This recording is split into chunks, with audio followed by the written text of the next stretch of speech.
बजरंग दल का गुस्सा फूटा है आज जम्मू में कांग्रेस के एक पार्षद के खिलाफ, क्योंकि जिस तरह से उन्होंने वो टिप्पणी की है जो कहीं ना कहीं ये दिखाती है कि किस तरह से वो समर्थन कर रहे हैं चीन का, वो पाकिस्तान का। जम्मू में बजरंग दल के तमाम नेता यहाँ पर आपको तस्वीरों में नजर आएंगे और उस पार्षद का नाम अगर हम आपको बताएं तो जाकिर हुसैन है। एक ऑडियो जो है कल से ही सोशल मीडिया पर वायरल हो रही है जिसमें वो चीन व पाकिस्तान के समर्थन में बातें कर रहे हैं और कहीं ना कहीं जिस तरह से गलवान घाटी में इस समय हालात बने हैं जो काफ़ी तनावपूर्ण और हमारे जवानों को भी शहादत देनी पड़ी है, उसके बाद अगर किसी एक नेता का इस तरह से बयान आता है तो गुस्सा इस प्रकार फूटता है कि पुतला जो है यहाँ पर जलाया जा रहा है और कहीं ना कहीं रोष प्रकट करने की कोशिश की जा रही है और ये बताने की कोशिश की जा रही है कि ये जो बयान था, ये जो बातें थी, ये जो ऑडियो वायरल हुई है उसमें कहीं ना कहीं कांग्रेस जो है वो कटघरे में आती है और कांग्रेस पर सवालिया निशान जो है ये तमाम नेता जो है उठाते हैं और कांग्रेस को कटघरे में रखते हुए ये कह रहे हैं कि आखिरकार इस तरह से जो निंदनीय बयान था वो कांग्रेस ने क्यों दिया। हालांकि आपको बता दें कि कांग्रेस ने जाकिर हुसैन जो पार्षद हैं लद्दाख से, उनके इस बयान से किनारा किया है। सर क्या लगता क्या है, कांग्रेस ने तो किनारा कर लिया, कहा है कि हम इस बयान से बिल्कुल समर्थन नहीं करते। देखिए वो कांग्रेस का काउंसलर है, कांग्रेस की टिकट पे वो जीता हुआ काउंसलर रहेगा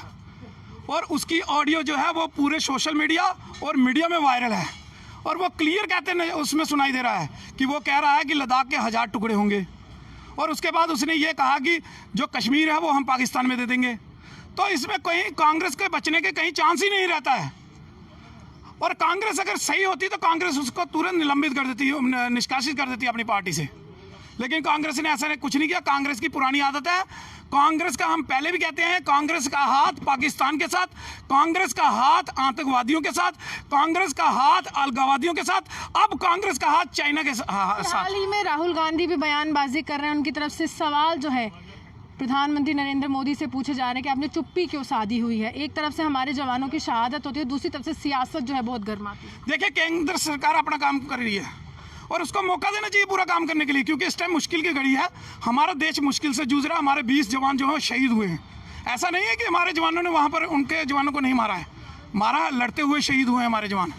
तो केंद्र सरकार के साथ सभी को खड़े होना चाहिए, ना कि इस समय प्रश्न करना चाहिए। प्रश्न करने के लिए बहुत समय मिलेगा उनको, लेकिन वो इस टाइम इस समय पे जब इतना मुश्किल की घड़ी में है देश, हमारे 20 जवान शहीद हुए और वो क्वेश्चन पे क्वेश्चन करे जा रहे हैं। ऐसा उनको ऐसा करना चाहिए कि हम केंद्र सरकार के साथ हैं, केंद्र सरकार इसके ऊपर कड़ा संज्ञान ले। कहीं ना कहीं वो सभी जो राजनीतिक दल थे उन्होंने साथ दिया, लेकिन कांग्रेस की सोनिया गांधी ने वहां पर भी सवाल उठाया। देखिए कांग्रेस की दोहरी नीति सामने आ रही है। आपके सामने हमने पहले भी एक बार प्रोटेस्ट जो है कांग्रेस दफ्तर के बाद किया था। उनका अल्पसंख्यक समाज का जो नेता था एक, वो आया था यूपी से और उसने कहा था कि जो आतंकवादी मारे गए हम आएंगे तो हम 1 करोड़ में उनको मुआवजा देंगे, 1 करोड़। तो इससे क्लियर है। अब ये दूसरा नेता इनका